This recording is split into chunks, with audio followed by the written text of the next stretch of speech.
frio, Alexandre, o grande versão tupiniquense, não passa, porque ele tá coberto de razão. De tédio, o brasileiro não morre. Ele disse isso no ano passado, vocês lembram? Aí fomos apresentados à temporada Marcos Duval e contemplados com as cenas extras dos próximos capítulos com a participação de Randolfo Rodrigues, que por não concordar em ser questionado, toma o celular de pessoas e folhas. É isso aí que tem pra hoje. Achou ruim?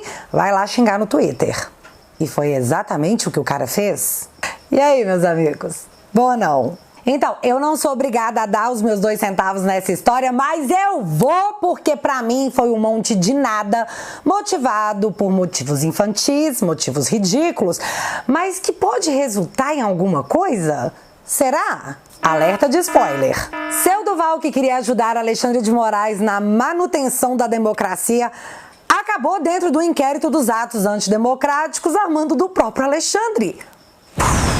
E aqui eu vou contar a história completa, nos mínimos detalhes de como essa trama usurpadorense aconteceu. Coisas que só o Brasil faz por você.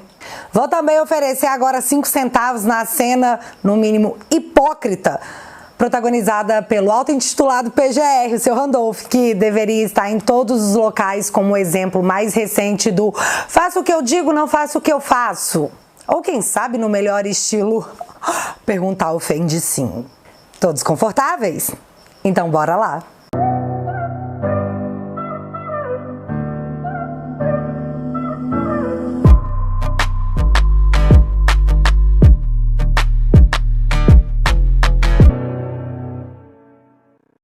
Povo, eu não sei se vocês conseguiram acompanhar a treta toda que rolou com o Marcos Duval e muito menos o final que ninguém esperava que teria no dia de ontem, porque, olha, os roteiristas da política do Brasil estão cada dia mais criativos.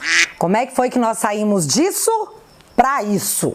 Não sei, mas foi assim que aconteceu e eu vou contar a saga completa porque o contexto é absurdamente importante. E como toda boa história começa, vamos pelo princípio.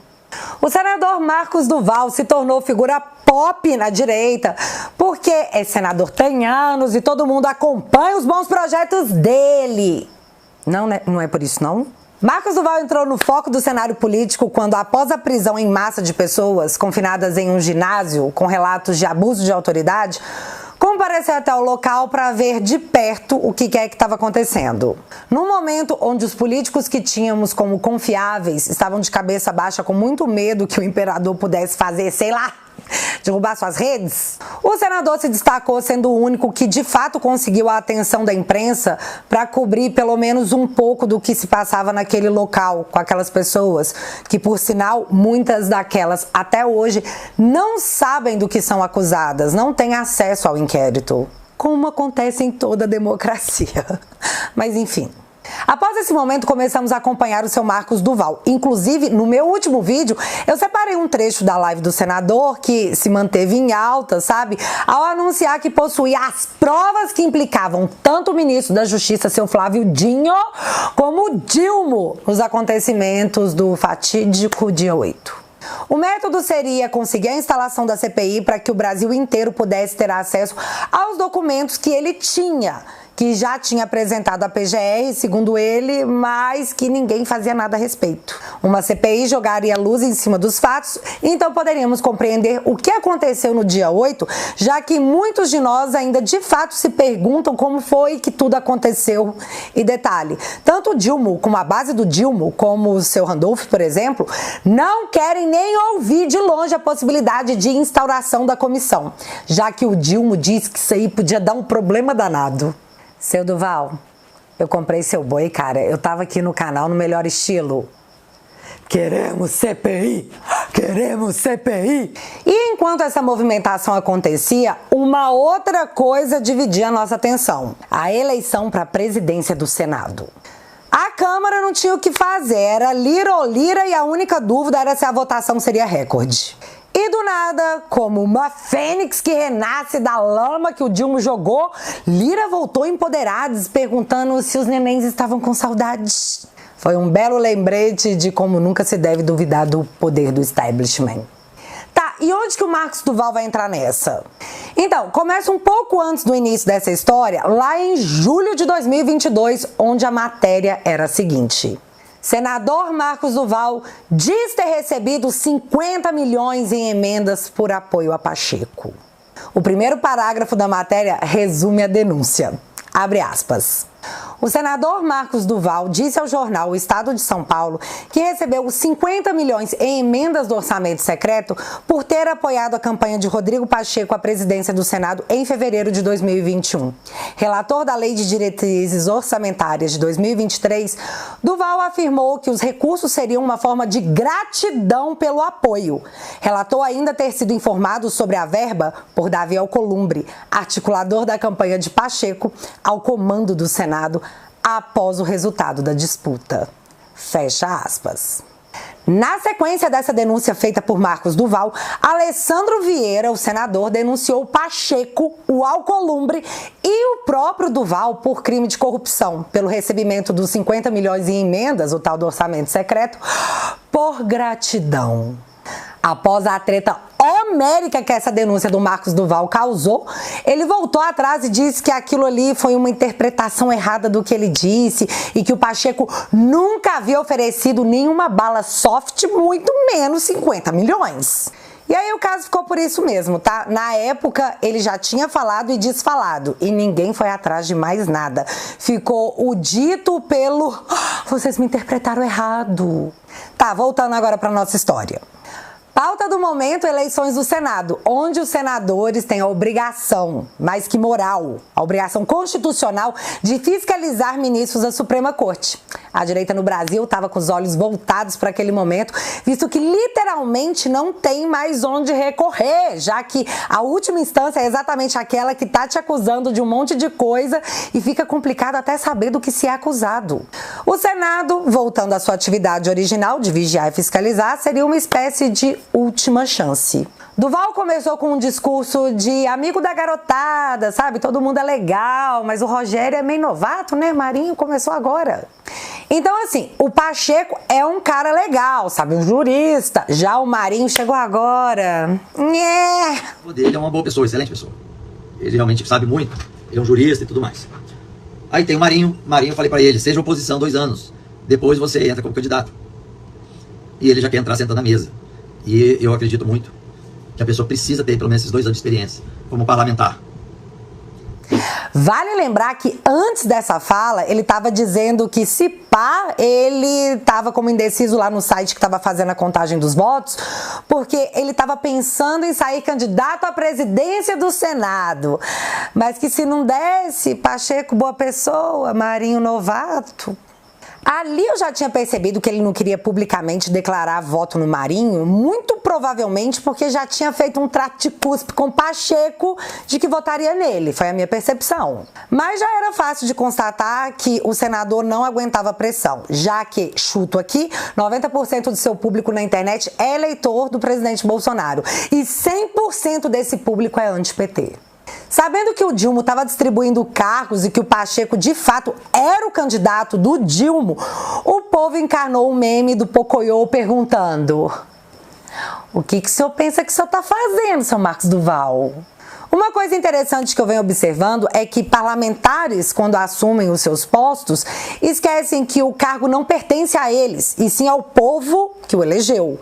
E não é obrigação de um senador representar os seus eleitores, é dever. Então, não existe essa de dar uma de cajuru, viu, meu filho? O povo cobra porque é direito do povo. Nós confiávamos em vocês na hora do voto e qualquer coisa contrária que os parlamentares, por nós eleitos, façam é traição, sim, pronto, falei. Eu aposto que essa linha será anexada democraticamente no inquérito dos atos antidemocráticos por motivos de... E aí, o que quer que o senador Marcos Duval postasse ou falasse, lá estava o povo querendo saber. Você não vai votar no Pacheco não, né? Aí seu Duval permaneceu um tempo naquela de... Mas por fim, às vésperas da eleição, após muita pressão, seu Duval vai e anuncia que vai sim votar no Rogério Marinho. Só que aí rolou a sessão, o voto secreto foi dado como ordem. Aliás, o presidente da sessão ameaçou com anulação do voto quem o fizesse em aberto. E todo mundo aí lembra que no embate Alcolumbre versus Renan Calheiros, essa determinação não valeu, não teve ameaça, não teve nada. E é que uns são mais iguais que outros, né? A regra é clara, mas depende. O placar dos votos declarados dos parlamentares marcavam 38 votos para o Marinho. Ou seja, 38 senadores disseram que votariam no Marinho. Mas com voto secreto, bom, aí não tem como você conferir se o seu candidato mentiu para você, né? Marinho obteve 32 votos e foi aí que a caçada começou. Quem eram os 6 traidores de seus eleitores? No meio disso, aparece um vídeo de Marcos Duval, todo emocionado, feliz da vida, como se seu time tivesse ganho uma partida, parabenizando Alcolumbre. Se eu soubesse, eu tinha falado com ela. Porque ela fazia 50 mil. Depois, seu Duval aparece na fila para dar parabéns pro Pacheco.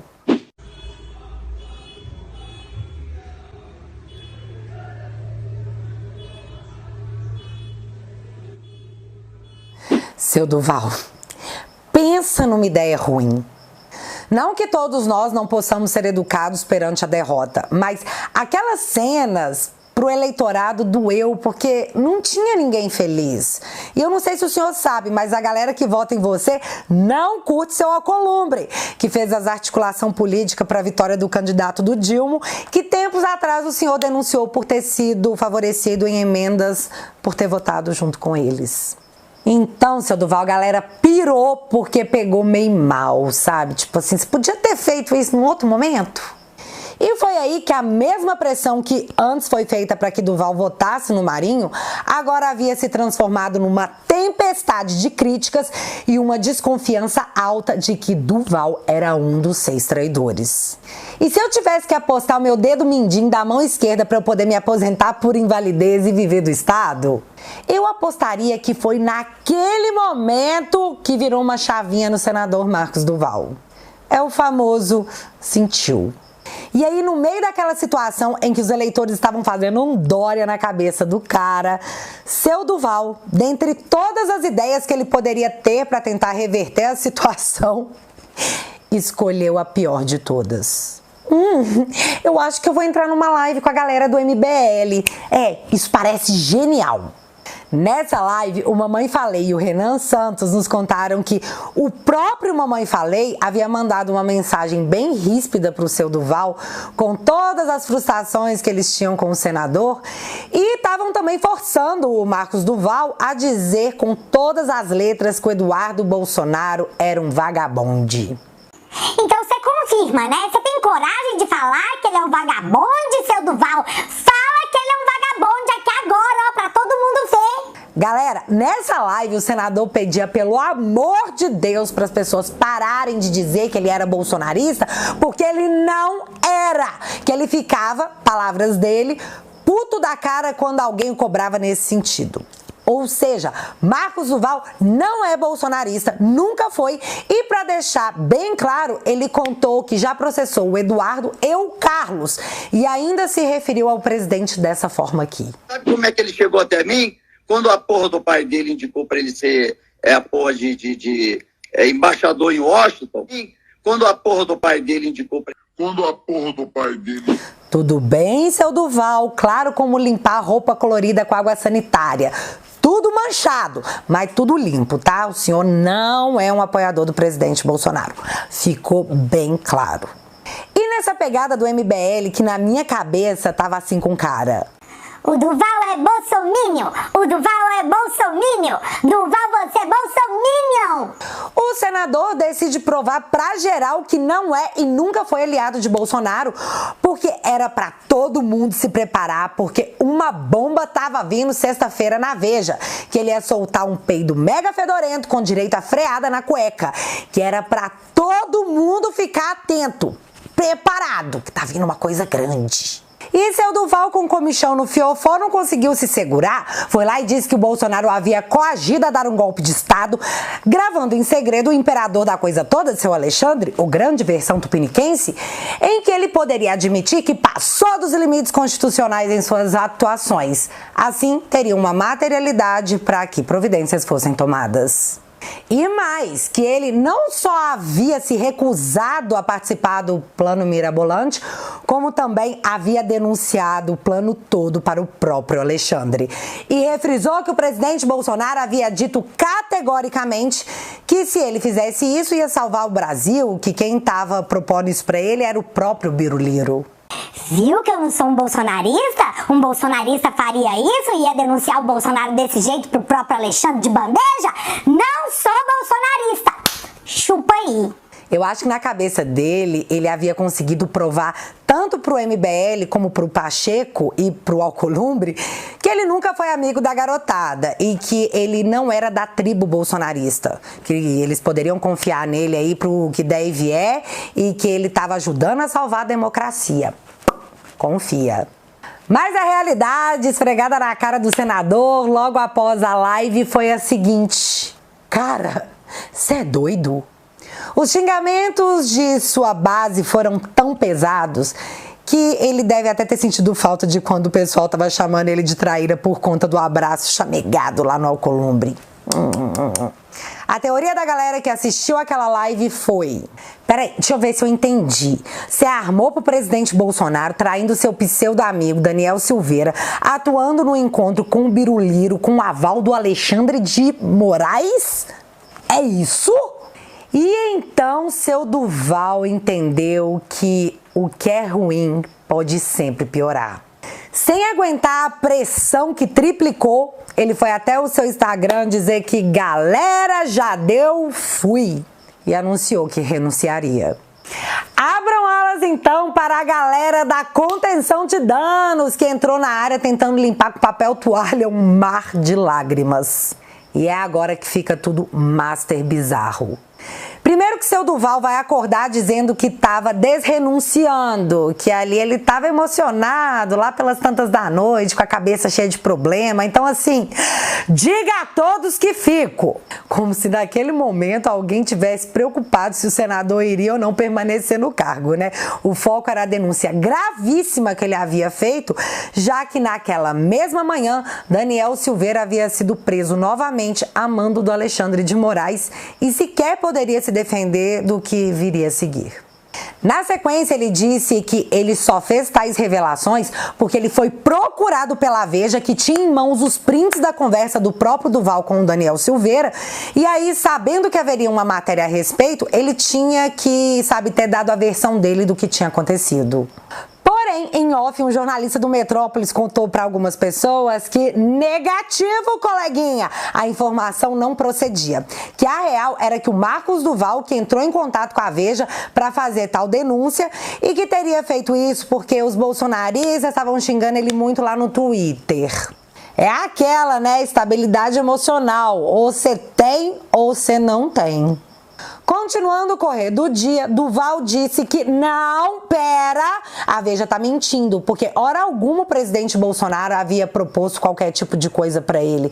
Que na real o presidente tinha ficado calado o tempo todo, apenas escutando aquele plano, e que tudo era coisa do Daniel Silveira, que, inclui o Biruliro fora dessa, tá? Pode falar aí que na verdade eu fui mal interpretado. Mesma desculpa dada na época da denúncia contra o Pacheco e o Alcolumbre, né? Foi mal interpretado. Mas, seu Marco, eles tinham o seu áudio. E de que forma o Bolsonaro falava, assim, naturalmente, igual tá falando. Tá falando aí do gol. Naturalmente. Ele tava falando comigo naturalmente. Ele não entende, ele é sem noção das consequências. Para o senhor, assim, tô falando ele, que para o senhor gravar. Disse.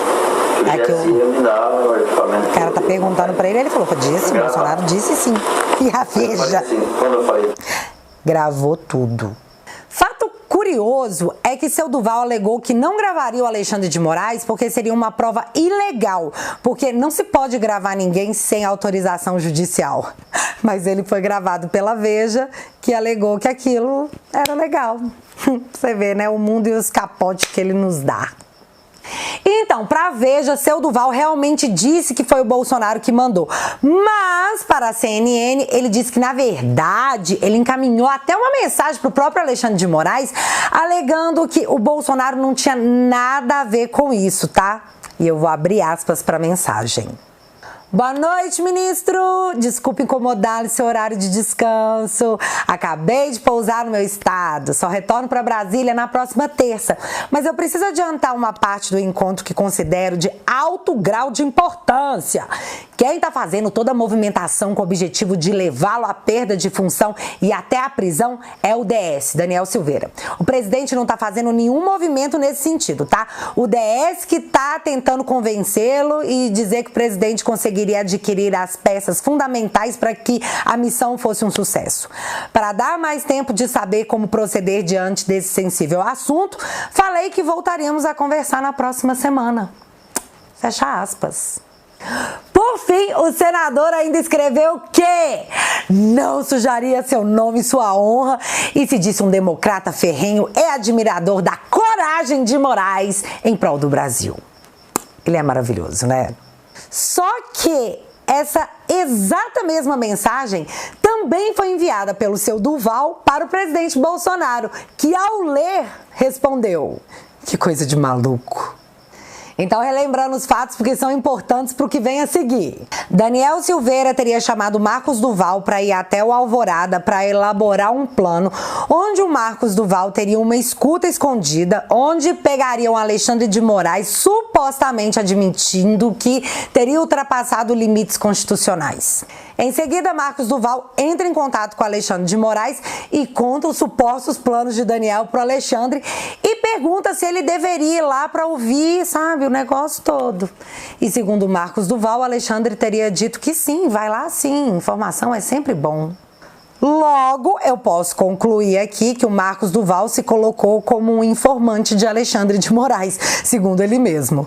Mas isso é só achismo, viu? Obviamente eu posso estar errada. Numa democracia a gente tem que deixar isso bem claro para não dar problema. Aí Duval vai até o Alvorada, escuta o plano e em seguida manda uma mensagem para o Alexandre de Moraes, com aquela mensagem que eu acabei de ler, onde ele deixa claro que o Biruliro não tem nada a ver com o plano. E na sequência o Duval marca um encontro com o Alexandre, onde conta para ele o que foi que aconteceu. E é aí que o Alexandre de Moraes dá uma versão e Marcos Duval dá outra sobre esse encontro. Vamos ouvir primeiro a versão do seu Xande. Presidência dos inquéritos. Eu indaguei ao senador se ele reafirmaria isso e colocaria no papel que eu tomaria imediatamente o depoimento dele. O senador me disse que isso é uma questão de inteligência e que, infelizmente, não poderia confirmar. Então, eu levantei, despedi do senador, agradeci a presença, até porque o que não é oficial, para mim, não existe. Ou seja, Alexandre pediu que Marcos Duval formalizasse a denúncia e o senador teria negado. Então, seu Alexandre, segundo ele mesmo, entrou no modo vida que segue, né? Se não é oficial, para mim não existe. Agora vamos ouvir a versão completa, versão full estendida de Marcos Duval, que agora faz a sua narração dos fatos que, segundo ele, são os verdadeiros. Não, dia 8 eu comuniquei o que ele achava de eu ir na reunião proposta pelo Daniel. Antes de ir na reunião, eu falei: ministro, o que o senhor acha? Eu vou nessa reunião ou não vou? Aí ele disse: vai, porque informações são sempre importantes. Confirmei com o Daniel, aí a reunião aconteceu dia 9, sexta-feira. Quando saí da reunião, eu fui direto para o aeroporto, que eu estava quase perdendo o voo, e perguntei ao ministro quando poderia estar presencialmente com ele para relatar o que aconteceu. Nós combinamos, ele na mensagem de WhatsApp, que a Polícia Federal já está baixando essa mensagem para entrar nos autos, ele diz: eu vou estar ou na segunda ou na terça, e eu marquei com ele. Então eu retorno a Brasília na terça-feira para estar presencialmente passando para o senhor o que foi a conversa. No final de semana, eu antecipei na conversa de WhatsApp um resumo do que foi a conversa. Nesse resumo, ele também, em momento algum, disse: faz então o registro para a gente então conversar, para que esse registro entre nos autos ou não. Não falou absolutamente nada disso. Informo que não são verídicas as recentes declarações do ministro Alexandre de Moraes, quando diz que me orientou para que as informações sobre a reunião com Daniel Silveira e o ex-presidente Jair Bolsonaro fossem formalizadas. Tenho como provar que, ao comunicar ao ministro Alexandre de Moraes sobre o que estava acontecendo, por escrito e testemunhalmente, via mensagem pelo WhatsApp, está lá no texto, por texto no WhatsApp, em nenhum momento recebi orientações do ministro para fazer a referida formalização. Portanto, não fui orientado para formalizar absolutamente nada, nem por respostas a mensagens que enviei e nem pessoalmente durante o encontro que tivemos. E aí eu acrescento que estarei fazendo uma solicitação para a PGR afastar o ministro Alexandre de Moraes da relatoria. Então é isso, Duval acusou o imperador, magnânimo, de estar mentindo e disse que acionaria a PGR para que Alexandre fosse retirado dos inquéritos, já que ele é parte em praticamente todos eles, né? Mas isso é só um detalhe. E enquanto o grande finale era encomendado, o povo foi questionar o Marcos Duval, que, se em dezembro de 2022, em mensagem ao próprio Alexandre, ele disse que Bolsonaro não tinha nada a ver com isso. Então, por que ele foi falar pra Veja e na live com o MBL que o Bolsonaro tinha coagido ele? A resposta foi épica. Bicho, peguei pilha do MBL, você acredita? Fraquejei. Não, mentira! A resposta foi: provocação do MBL foi estopim para a revelação de Marcos Duval sobre suposto plano golpista. O movimento irritou o parlamentar ao chamá-lo de traidor por seu posicionamento na eleição para presidente do Senado. Não, pera, então tá certo. Ele realmente pegou pilha do MBL e provou pra galera do Bumbum Livre que ele não é bolsonarista. Genial!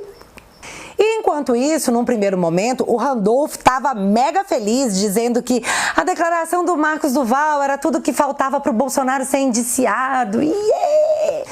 Depois dessas várias versões, o Randolph deu uma zoada lá no Twitter dele, dizendo o seguinte, abre aspas: o caso Duval é simples e se resolve com psicólogo e com polícia. Nada mais que isso. Vamos cuidar de reconstruir o Brasil, que é o que interessa. Fecha aspas. Ou seja, os caras doidos pra mudar de assunto, né? Tipo, vida que segue. Só que pra Globo News, o Randolph completou. Abre aspas. Não terá CPI que ele quer, diz Randolph sobre Duval. Terá conselho de ética, porque se ele presenciou articulações para ocorrência de golpe de Estado e não denunciou, prevaricou. Fecha aspas. Então, assim, Randolph já deixa claro que, de novo, CPI não, pelo amor de Deus, gente! Mas Conselho de Ética, que é o órgão que pode investigar o parlamentar e determinar sua cassação, sim. Só que seu Randolph esqueceu de combinar isso com seu Xande, já que no fim da tarde de ontem, abre aspas para Renato Souza do R7. Atenção! Alexandre de Moraes torna Marcos Duval investigado em inquérito por suspeita de falso testemunho e denunciação caluniosa e determina que Veja, CNN e Globo News enviem gravações de entrevistas com ele sob pena de 100 mil em multa para cada veículo de imprensa. Na decisão, Moraes também determina que a empresa Meta envie ao Supremo a íntegra da live realizada pelo senador no Instagram. O magistrado aponta versões divergentes do parlamentar ao denunciar a articulação para golpe de Estado. Moraes incluiu o senador no inquérito já em andamento para apurar ataques ao prédio dos três poderes. Mandou distribuir as investigações contra o parlamentar por prevenção. Ou seja, fica sob a relatoria dele mesmo. Os veículos de mídia têm 5 dias para enviar as cópias.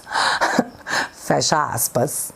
Entenda, Marcos Duval falou que pediria o afastamento do Alexandre do inquérito por motivos de que toda essa treta aí envolve diretamente o ministro.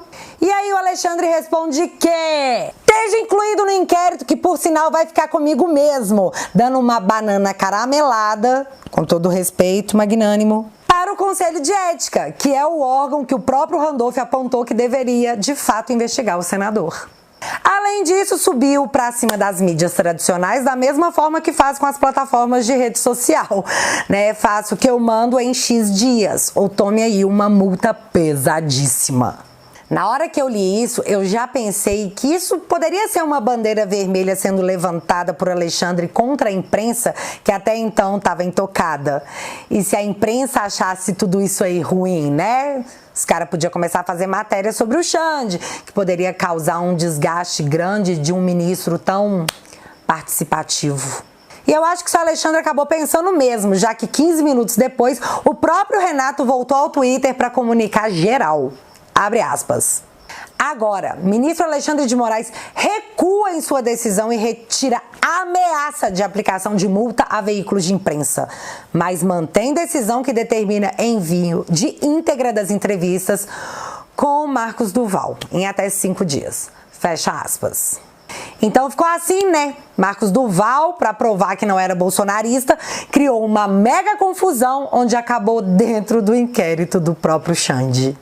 Inclusive, gente, saiu matéria no Poder 360 dizendo o seguinte: Moraes manda CNN, Veja e Globo News quebrarem sigilo da fonte. Ministro do STF quer conteúdo completo de entrevistas concedidas por Marcos Duval. Entrevistas são protegidas por dispositivo constitucional do sigilo da fonte.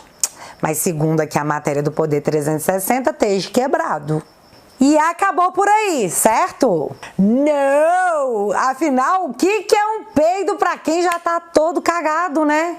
Marcos Duval diz que Moraes teme conteúdo de seu celular. Senador afirma que ordem do ministro do STF para reter seu telefone é inconstitucional e tentará afastá-lo de inquérito do 8 de janeiro. Aliás, seu Duval... sabe, chamou PGR para reuniões, tá? Sexta-feira à tarde chamou Lindora, chamou seu Aras e falou, vamos conversar? Mas a pergunta que fica é uma só. O que tem no celular do seu Duval? Unhas, né? Pra que unhas? Agora acabou, né? Com certeza não. Mas só nos resta aguardar as cenas dos próximos capítulos, que com certeza virão. Para encerrar esse vídeo, Randolph Rodrigues, um democrata, foi questionado por um youtuber sobre o seu projeto de lei que criminaliza o assédio político. Na sequência de fatos, Randolph nega a autoria do projeto, mas, após ser criticado em lugares públicos, Randolph tenta criar crime de assédio ideológico. Mas continuando, né? Enquanto o YouTube tenta argumentar que, esse projeto é seu sim, o Randolph simplesmente pega o celular do cara, é protegido por seguranças que dizem que o menino faltou com respeito ao senador, e o seu Randolph entra no elevador com o celular do youtuber e vai embora. Veja o vídeo. Senador, recentemente o senhor propôs um projeto de lei aí que busca criminalizar o assédio político, não é isso? Não, eu não. Eu posso pesquisar que não é isso? Você pode buscar no projeto. Eu tenho quase certeza que é isso. Pula aí? Não, querido. Eu não posso subir por pessoal. Você não pode, mas terminar aqui pra gente perguntar algumas questões. Deixa eu terminar aqui. Deixa eu terminar aqui. Ele tomou meu celular, cara. Você tá doido, né? Você devolve meu celular aí. Tá tudo gravado aqui, cara. Tudo gravado aqui. Então é isso, um senador da República pode tomar o celular de outra pessoa que o questiona sobre um projeto de lei sob a alegação de nenhuma. Porque nada justifica você se apropriar de um objeto alheio porque te incomodou. Inclusive você sendo mais do que uma figura pública, você sendo um político que recebe salário dos contribuintes. A gente paga o seu salário. E só para finalizar, tempos depois o celular do rapaz foi devolvido. O negócio foi tão sério que até o Nelipe Feto foi ao Twitter dizer: Randolph, você tá doido? Isso é inadmissível. Em minha livre adaptação. E foi então que Randolph enfim se manifestou dizendo que é um ser humano, que ficou de ovo virado e que não se orgulhava do que tinha feito. Também minha livre adaptação. A cena deve ser remetida ao Conselho de Ética para que nunca mais isso aconteça. Político não tem o direito de fazer tal coisa e senador deve responder por seu péssimo exemplo dado à democracia, que não aceita esse tipo de comportamento. Democracias, sabe, não permitem que senadores peguem o celular de outras pessoas por perguntas incômodas. Concordam? E é isso, galera. Como vocês sabem, o meu canal tá censurado aqui na plataforma, desmonetizado e as minhas redes fora do ar a mando da democracia. Então eu te convido a entrar pra família no www.teatualizei.app, onde além de ajudar a manter o conteúdo aqui do canal, você tem acesso a conteúdos exclusivos como uma forma de agradecimento. Se você ainda não faz parte da família, eu vou deixar o link fixado aqui no primeiro comentário e desde já o meu muito obrigado. É muito importante pra mim. Ah, na descrição tem o link do meu canal no Rumble. E agora eu quero saber de você, nessa treta toda, de que lado você tá? Porque eu tô do lado da treta. Então me contem aqui nos comentários que eu quero saber, porque, sabe, o seu comentário aumenta o engajamento do vídeo e distribui para que outras pessoas que nunca teriam visto o vídeo, se você não tivesse dado essa moral de comentários, conheçam o conteúdo. Fiquei sabendo disso recentemente, vivendo e aprendendo. Se você ainda não é inscrito aqui no meu canal, meu amigo, se inscreve e deixa seu like, porque você já sabe, acontecendo alguma coisa de relevante ou irrelevante, a gente volta. Beijos, galera. Fui!